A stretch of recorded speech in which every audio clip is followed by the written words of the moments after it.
ಭಾಗವಾದಂತಹ ಮೆದುಳಿನಲ್ಲಿ ಬರ್ತಕ್ಕಂತಹ ಭಾಗಗಳ ಬಗ್ಗೆ ತಿಳ್ಕೊಳ್ಳೋಣ ಒಂದು ಒಂದು. ಅದರಲ್ಲಿ ಮೊದಲನೇ ಭಾಗ ಮುಮ್ಮೆದುಳು, ಮಧ್ಯದ ಮೆದುಳು ಮತ್ತು ಹಿಮ್ಮೆದುಳು ಅಂತ 3 ಭಾಗಗಳು ಬರ್ತವೆ. ಅದರಲ್ಲಿ ಮೊದಲನೇದಾದ ಒಂದು ಭಾಗ ನೋಡೋಣ, ಮುಮ್ಮೆದುಳು. ಮುಮ್ಮೆದುಳಲ್ಲಿ ಮತ್ತೆ 2 ಭಾಗಗಳು ಬರ್ತವೆ. ಯಾವ್ದ್ಯಾವುದು? ಮಹಾಮಸ್ತಿಷ್ಕ ಅಂತ ಮತ್ತು ಥೈಯನ್ ಸೆಫಲನ್ ಅಂತೇಳಿ ಒಂದು ಬರುತ್ತೆ. ನೋಡೋಣ ಅದ್ರ ಬಗ್ಗೆ. ಎಸ್, ಮಾನವನ ಮುಮ್ಮೆದುಳಿನಲ್ಲಿ ಮಹಾಮಸ್ತಿಷ್ಕ, ಇದನ್ನ ನಾವು ಇಂಗ್ಲಿಷ್ನಲ್ಲಿ ಏನಂತೀವಿ? ಸೆರಿಬ್ರಮ್ ಅಂತ ಹೇಳ್ತೀವಿ. ಹಾಗೂ ಇನ್ನೊಂದು ಯಾವುದು? ಡೈಯೆನ್ಸೆಫಾಲನ್, ಅದನ್ನ ನಾವು ಥಾಲಮಸ್ ಅಂತ ಕೂಡ ಕರಿತೀವಿ. ನೆಕ್ಸ್ಟ್, ಮಹಾಮಸ್ತಿಷ್ಕ ಏನು ಕೆಲಸ ಇದ್ರದ್ದು? ಮಹಾಮಸ್ತಿಷ್ಕವು ಮೆದುಳಿನ ಅತ್ಯಂತ ದೊಡ್ಡ ಭಾಗ ಎಷ್ಟು? 83% ದೊಡ್ಡದಾದಂತಹ ಭಾಗವಾಗಿದೆ. ಇದು ಎಡ ಮತ್ತು ಬಲ ಗೋಳಾರ್ಧಗಳಾಗಿ ಬೇರ್ಪಡಿಸುವ ಅಥವಾ ಆಳವಾದ ಸೀಳುವಿಕೆಯಿಂದ ಭಾಗವಾಗಿರುತ್ತದೆ. ಆ ಭಾಗ ಯಾವುದು? ಮಹಾಮಸ್ತಿಷ್ಕ ಅಂತ ಹೇಳ್ತೀವಿ. ಮೆದುಳಿನ ಎಡ ಮತ್ತು ಬಲ ಗೋಳಾರ್ಧಗಳನ್ನು ಬೇರ್ಪಡಿಸುವ ಭಾಗ ಯಾವುದು? Corpus callosum. ಬಲ ಮತ್ತು ಎಡ ಮೆದುಳಿನ ಮಧ್ಯದಲ್ಲಿ ಬೇರ್ಪಡಿಸುವ ಭಾಗವನ್ನು ಏನಂತೀವಿ ನಾವು? ಕಾರ್ಪಸ್ ಕ್ಯಾಲೋಸಮ್ ಅಂತ ಹೇಳ್ತೀವಿ. ಬಲ ಮೆದುಳು ದೇಹದ ಎಡಭಾಗವನ್ನು ನಿಯಂತ್ರಿಸುತ್ತದೆ.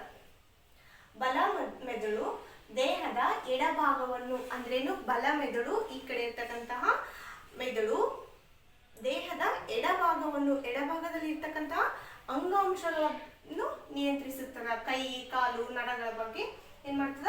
ಹಿಡಿತದಲ್ಲಿ ಇಟ್ಕೋತದ. ಅದನ್ನ ಕಾರ್ಯವನ್ನು ಯಾವ್ದು ನೋಡ್ಕೋತದೆ? ಎಲ್ಲಾನು ಬಲ ಮೆದುಳು ನೋಡ್ಕೋತದೆ. ಎಡಭಾಗದಲ್ಲಿ ಇರ್ತಕ್ಕಂತಹ ಭಾಗವನ್ನು ಬಲ ಮೆದುಳು ನಿಯಂತ್ರಿಸುತ್ತದೆ. ಅದೇ ರೀತಿ ಎಡ ಮೆದುಳು ಏನ್ ಮಾಡ್ತದ? ಬಲ ಭಾಗದಲ್ಲಿ ಇರ್ತಕ್ಕಂತಹ ಭಾಗವನ್ನು ನಿಯಂತ್ರಿಸುತ್ತದೆ. ಅದರ ಕಾರ್ಯದ ಚಟುವಟಿಕೆ ಏನು ಅಂತ ಅದ್ರ ಬಗ್ಗೆ ಎಲ್ಲಾನು ಗಮನ ಕೊಡೋದು ಯಾವುದು? ಎಡ ಮೆದುಳು. ನೆಕ್ಸ್ಟ್, ಎಡ ಮೆದುಳು ಪದ ರಚನೆ, ಭಾಷಣ, ಗಣಿತ, ಗಣಕಯಂತ್ರಗಳನ್ನು ನಿಯಂತ್ರಿಸುತ್ತದೆ. ಅದೇನು ಏನ್ ಮಾಡ್ತದೆ? ಇದ್ರ ಕೆಲಸ ಏನು? ಪದ ರಚನೆ ಮಾಡ್ತದ, ಭಾಷಣ ಮಾಡೋದು, ಗಣಿತ, ಗಣಕಯಂತ್ರಗಳನ್ನು ಏನ್ ಮಾಡ್ತದ? ನಿಯಂತ್ರಿಸುತ್ತದ. ಬಲ ಮೆದುಳು ಅದೇ ರೀತಿ ಬಲ ಮೆದುಳು ತಾರ್ಕಿಕ ಅಂದ್ರೇನು? ತಾರ್ಕಿಕನೇ ನಾವು ಒಂದು ವಿಷಯದ ಬಗ್ಗೆ ಚಿಂತನೆ ಅಂದ್ರೆ ಡಿಸ್ಕಷನ್ ಅಂತ ಹೆಂಗ್ ಬಂತು ಅದ್ರ ಬಗ್ಗೆ ಏನ್ ಮಾಡ್ತದ? ತಾರ್ಕಿಕ ಆಲೋಚನೆಯನ್ನ ಮಾಡ್ತದ. ಕೌಶಲ್ಯಗಳನ್ನು ಅಭಿವೃದ್ಧಿಪಡಿಸ್ತದ, ಕಲನಾತ್ಮಕ ಸಾಮರ್ಥ್ಯಗಳನ್ನು ಅಭಿವೃದ್ಧಿಪಡಿಸ್ತದ. ಇದ್ರದೆಲ್ಲ ಯಾವ್ದು ನೋಡ್ಕೋತದ ಅಂದ್ರೆ ಬಲ ಮೆದುಳು ನೋಡ್ಕೋತದ. ಮಹಾಮಸ್ತಿಷ್ಕದಲ್ಲಿ ಹೊರಗಿನ ತೊಗಟೆಗೆ ಏನಂತೀವಿ? ಕಾರ್ಟೆಕ್ಸ್ ಅಂತ ಹೇಳ್ತೀವಿ. ಹೊರಗಿನ ತೊಗಟೆ ಮತ್ತು ಒಳಗಿನ ತೊಗಟೆ ಅಂತ 2 ತೊಗಟೆಗಳು ಬರ್ತಾವೆ. ಆ ಒಳಗಿನ ತೊಗಟೆಗೆ ಏನಂತೀವಿ? ಕಾರ್ಟೆಕ್ಸ್ ಅಂತೀವಿ. ಇನ್ನೊಂದು ತೊಗಟೆಗೆ ಏನಂತೀವಿ? ಹೊರಗಿನ ತೊಗಟೆಗೆ ಏನಂತೀವಿ? ಮೆಡುಲ್ಲಾ ಅಂತ ಹೇಳ್ತೀವಿ. ಹೊರಗಿನ ತೊಗಟೆಗೆ ಕಾರ್ಟೆಕ್ಸ್, ಒಳಗಿನ ತೊಗಟೆಗೆ ಮೆಡುಲ್ಲಾ ಅಂತ ಹೇಳ್ತೀವಿ. ನೆಕ್ಸ್ಟ್, ಕಾರ್ಟೆಕ್ಸ್ ಭಾಗವು ಎದರಿಂದಾಗಿದೆ? ಯಾವ ರೀತಿ ಕೂಡಿದ? ನರಕೋಶಗಳಿಂದ ಕೂಡಿದೆ ಮತ್ತು ಇದರ ಬಣ್ಣ ಯಾವುದು? ಬೂದು ಬಣ್ಣ ವಸ್ತುವಿನಿಂದ ರಚಿತವಾಗಿದೆ. ಮೆಡುಲ್ಲವು ನರಕೋಶದ ತಂತುಗಳಿಂದ ಬಿಳಿಯ ವಸ್ತುವಿನಿಂದ ರಚಿತವಾಗಿದೆ. ನರಕೋಶದ ತಂತುಗಳಿಂದ ಮತ್ತು ಬಿಳಿಯ ವಸ್ತುವಿನಿಂದ ರಚಿತವಾಗಿದೆ. ನೆಕ್ಸ್ಟ್, ದೀರ್ಘಕಾಲೀನ ನೆನಪುಗಳನ್ನು ಸಂಗ್ರಹಿಸುವ ಮೆದುಳಿನ ಭಾಗ ಆಲ್ರೆಡಿ ನಾನು ಹೇಳಿದ್ದೀನಿ ಮೊದಲಿನ ವಿಡಿಯೋಗಳಲ್ಲಿ. ಹಿಪೋಕ್ಯಾಂಪಸ್ ಅಂತ ಹೇಳಿದ್ದೀನಿ. ನಮ್ಮ ದೀರ್ಘಕಾಲೀನ ನೆನಪುಗಳನ್ನು ಸಂಗ್ರಹಿಸುವ ಭಾಗ ಯಾವುದು? ಹಿಪೋಕ್ಯಾಂಪಸ್ ಅಂತ ಆಲ್ರೆಡಿ ಹೇಳಿದ್ದೀನಿ ಈಗ. ನೆಕ್ಸ್ಟ್,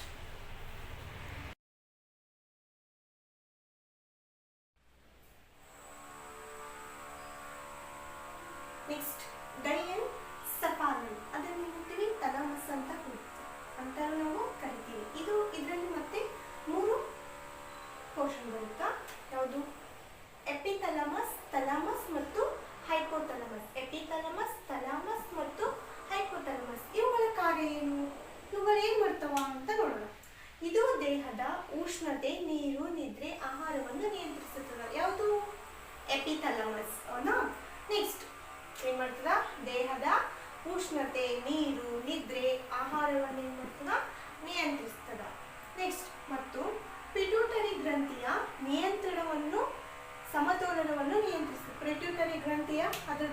ಇರ್ತದ ಅದಕ್ಕೆಲ್ಲ ಕಾರ್ಯವನ್ನು ಯಾವುದು ನೋಡ್ಕೊತದ ಎಪಿಥಾಲಮಸ್ ಅಂತ ನೋಡ್ಕೊತದ. ನೆಕ್ಸ್ಟ್ ಯಾವುದು ಥಾಲಮಸ್. ಥಾಲಮಸ್ ನಮ್ಮ ದೇಹದ ಥರ್ಮೋಸ್ಟಾಟ್ ಅಂತ ಕರಿತೀವಿ. ಇದನ್ನ ಏನು ಥರ್ಮೋಸ್ಟಾಟ್ ಅಂತ ಎದಕ್ಕೆ ಕರಿತೀವಿ? ದೇಹದ ಉಷ್ಣತೆಯನ್ನು ನಿಯಂತ್ರಿಸುತ್ತದೆ. ಅದಕ್ಕಂತ ಹೇಳ್ತೀವಿ ಥರ್ಮೋಸ್ಟಾಟ್ ಅಂತ ಹೇಳ್ತೀವಿ. ಏನು ನಿಯಂತ್ರಿಸುತ್ತದೆ? ಉಷ್ಣತೆಯನ್ನು ನಿಯಂತ್ರಿಸುತ್ತದೆ. Next hypothalamus. ಇದು ಮುತ್ತಿನ ಆಕಾರದಲ್ಲಿ ಇರ್ತದೆ. ಯಾವ ಆಕಾರದಲ್ಲಿ? ಮುತ್ತಿನ ಆಕಾರದಲ್ಲಿ ಇರ್ತದ. ಇದು ಪರೀಕ್ಷೆ, ಕೋಪ ಮತ್ತು ತೃಪ್ತಿಯನ್ನು ನಿಯಂತ್ರಿಸುತ್ತದೆ. ಇದ್ರ ಕಾರ್ಯ ಏನು? ಪರೀಕ್ಷೆಯನ್ನು ಮತ್ತು ಕೋಪ, ತೃಪ್ತಿಯನ್ನು. ಊಟ ಮಾಡ್ತೀವಿ ಈಗ ನಮ್ಗೆ ಫಸ್ಟ್ ಆಫ್ ಆಲ್ ಸಾಕು ಈಗ ಹೊಟ್ಟೆ ತುಂಬ ಅಂತ ಹೇಳ್ತೀವಲ್ಲ ಅದನ್ನೇನೋ ತೃಪ್ತಿಯಾಗಿದೆ, ತೃಪ್ತಿಯಾಗಿ ಊಟ ಮಾಡಿವಿ ಅಂತ ಹೇಳ್ತೀವಲ್ಲ ಅದೇ ರೀತಿ ತೃಪ್ತಿಯನ್ನು ನಿಯಂತ್ರಿಸುತ್ತದ. ಇದು ಪ್ರಮುಖವಾಗಿ ನೀರಿನ ಸಮತೋಲನ, ಹಸಿವು, ದೇಹದ ಉಷ್ಣತೆಯನ್ನು ಕಾಪಾಡುತ್ತದೆ. ನೀರು ಎಷ್ಟು ಬೇಕು ಈಗ ನಂಗೆ ನೀರು ಅಡಿಕೈತೆ, ಈ ಸದ್ಯ ನಾನು ನೀರು ಕುಡಿಬೇಕು ಅನ್ನೋದು ಯಾವುದು ನಿರ್ಧರಿಸುತ್ತದ? ಹೈಪೋಥಾಲಮಸ್ ಅನ್ನೋದು ನಿಯಂತ್ರಿಸುತ್ತದೆ. ಹಸಿವಾಯ್ತಪ್ಪ ಅಂತ ಯಾವುದು ಗೊತ್ತಾಗುತ್ತಾ? ಫಸ್ಟ್ ಆಫ್ ಆಲ್ ಹೈಪೋಥಾಲಮಸ್ ಅನ್ನೋದೇನು ಒಂದು ಮೈಂಡ್ನಲ್ಲಿ ಇರ್ತಕ್ಕಂಥ ಭಾಗ. ಆ ಭಾಗಕ್ಕೆ ಏನಾಗುತ್ತಾ ಗೊತ್ತಾಗ್ಬಿಡುತ್ತೆ. ನೆಕ್ಸ್ಟ್ ಬರ್ತದ ಮಧ್ಯದ ಮೆದುಳು. ಇಲ್ಲೇನು ಮುಮ್ಮೆದುಳಲ್ಲಿ ಭಾಗಗಳು ನೋಡಿದ್ವಿ. ಮಧ್ಯದ ಮೆದುಳಲ್ಲಿ ಭಾಗಗಳು ಯಾವುದು ಬರಲ್ಲ. ಅದರ ಕಾರ್ಯ ಏನ್ ಮಾಡ್ತದ ಅಂತ ಅಷ್ಟೇ ತಿಳ್ಕೊಳ್ಳೋಣ. ಇದು ಮುಮ್ಮೆದುಳು ಹಾಗೂ ಹಿಮ್ಮೆದುಳಿಗೆ ಸಂಪರ್ಕ ಏರ್ಪಡಿಸುವ ಭಾಗ. ಅಂದ್ರೆ ಏನು? ಸಂಪರ್ಕ. ಮುಮ್ಮೆದುಳು ಮತ್ತು ಹಿಮ್ಮೆದುಳಲ್ಲಿ ಇರ್ತಕ್ಕಂಥ ಮಧ್ಯ ಮೆದುಳು ಯಾವುದು? ಮಧ್ಯದ ಮೆದುಳು. ಇದು ಕಾರ್ಯನು ಕಣ್ಣು ಮತ್ತು ಕಿವಿಗಳಿಂದ ಬರುವ ಸಂದೇಶಗಳನ್ನು ಮುಮ್ಮೆದುಳಿಗೆ ರವಾನಿಸುತ್ತದೆ. ಈಗ ನಾನು ಫಾರ್ ಎಕ್ಸಾಂಪಲ್ ಓದ್ತಾ ಇದ್ದೀನಿ, ಹೆಂಗ್ ಓದ್ತಾ ಇದ್ದೀನಿ ಅಂತ ನಾನು ಮೈಂಡ್ಗೆ ಕಳಿಸುತ್ತಾ ಇದ್ರು ಕಾರ್ಯನ. ಈ ಒಂದು ವಸ್ತು ನೋಡಿದ್ರಿ, ಈ ವಸ್ತು ಯಾವ್ದದ ಅಂತ ಹೇಳ್ಬೋದಲ್ಲ ನಾನು? ಮಾರ್ಕರ್. ಅದು ಯಾವುದಕ್ಕ ಕಳಿಸ್ತದ? ಅದು ಮಧ್ಯದ ಮೆದುಳು. ಯಾವುದಕ್ಕೆ ಕಳಿಸ್ತದ? ಮುಮ್ಮೆದುಳಿಗೆ ರವಾನೆ ಮಾಡುತ್ತಾ.